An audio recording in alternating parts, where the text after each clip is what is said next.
Atomic orbitals and quantum numbers is part of the Flipped Learning in General Chemistry series. This video will introduce the concept of an atomic orbital and the parameters that describe them. After completing the assigned problems, you should know the rules for quantum numbers, know the shapes of s, p, and d orbitals, and be able to describe an orbital with a set of 3 quantum numbers. Atomic orbitals are regions of space where there's a chance of finding an electron. The idea of probability is an important one in quantum mechanics because we can't know exactly where an electron is, we can only know the probability of finding it in a certain volume. This is a picture of what we'll eventually call a 1s orbital. The little green dots are possible locations of an electron. You can see that as you move further away from the origin, the density of dots, and hence the probability of finding an electron, is decreasing. But the dots never disappear completely. If you want to be 100% certain of finding the electron in this orbital, you have to look everywhere.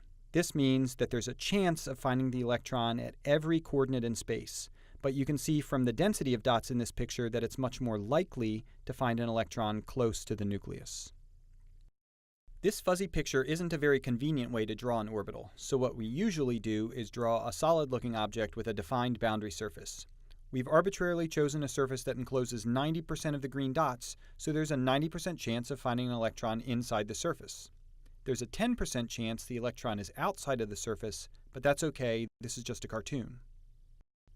What's important for you to know is that orbitals don't really have defined edges. They are not balloons inflated with electrons. This 1s orbital is the simplest and also lowest energy atomic orbital. Next, we'll look at the other possible atomic orbitals and the rules that govern them. Atomic orbitals are defined by 3 parameters that we call quantum numbers. I'll summarize the quantum numbers here, and then we'll talk about the rules on later slides. N defines the energy of an atomic orbital. A group of orbitals with the same energy is called a shell. L defines the shape of an atomic orbital. A group of orbitals with the same energy and the same shape is called a subshell. Some types of orbitals point in a certain direction, and the quantum number m sub L defines that direction within a given subshell. N is called the principal quantum number, and it can be any integer from 1 to infinity. The larger the value of n, the higher the energy of the orbital. This is our previous cartoon, the spherical orbital in the first shell. Below is something called a radial density function. It shows how the probability of finding an electron goes down as you move away from the nucleus. It's a 2D plot that shows the same thing as the density of green dots on the earlier slide. Now, here's the same type of orbital, but in the second shell. It's both higher in energy and spread out over a larger volume than the first orbital. You should also notice there's a region in the middle where the electron density goes to 0. This is called a node. Orbitals are mathematical functions, and nodes occur where the function equals 0. Notice that the orbital picture changes color across the node. This represents a change in sign of the orbital function.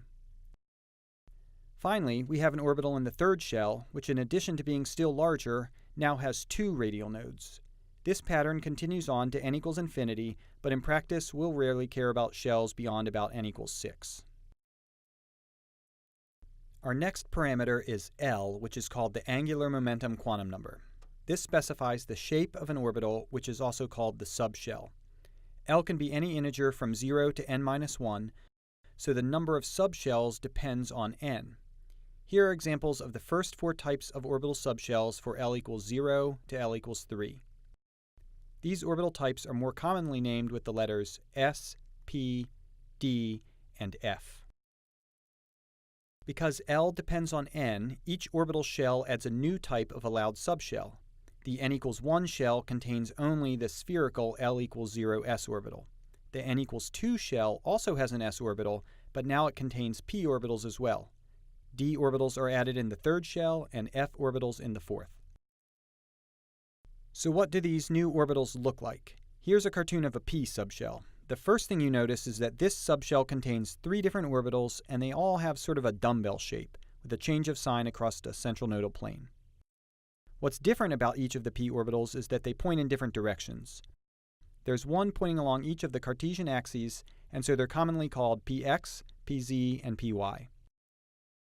This directionality is specified by the magnetic quantum number m sub L, which can be any integer from -L to +L. The p subshell has L equals 1, so there are 3 possible m sub L values, -1, 0, and +1. It's not important to match px, py, and pz with a specific value of m sub L. You just need to know that the 3 allowed values of m sub L means that there are 3 unique orbitals in the p subshell. Finally, here's a d subshell. The shapes are a little bit more complicated, but you can see that there are now 5 orbitals because for L equals 2, there are 5 possible values of m sub L ranging from -2 to +2. Notice that each d orbital has 2 nodal surfaces. Okay, we've now covered all the rules for quantum numbers and seen all the common orbital types. Pause the video and try these practice problems. There are 3 possible answers to the first question. 4p specifies n equals 4 and L equals 1, but m sub L can be any value from -1 to +1, so any of these answers are correct. The n equals 3 shell has 3 subshells, S, P, and D, corresponding to L equals 0, 1, or 2. There is 1 s orbital, 3 p orbitals, and 5 d orbitals, which add up to a total of 9 orbitals in the shell, each with its own unique set of quantum numbers. Don't forget to complete the problem set and read the textbook sections assigned with this video. You should come to class prepared to recognize the basic types of atomic orbitals and be ready to describe them with sets of quantum numbers. Thanks for watching.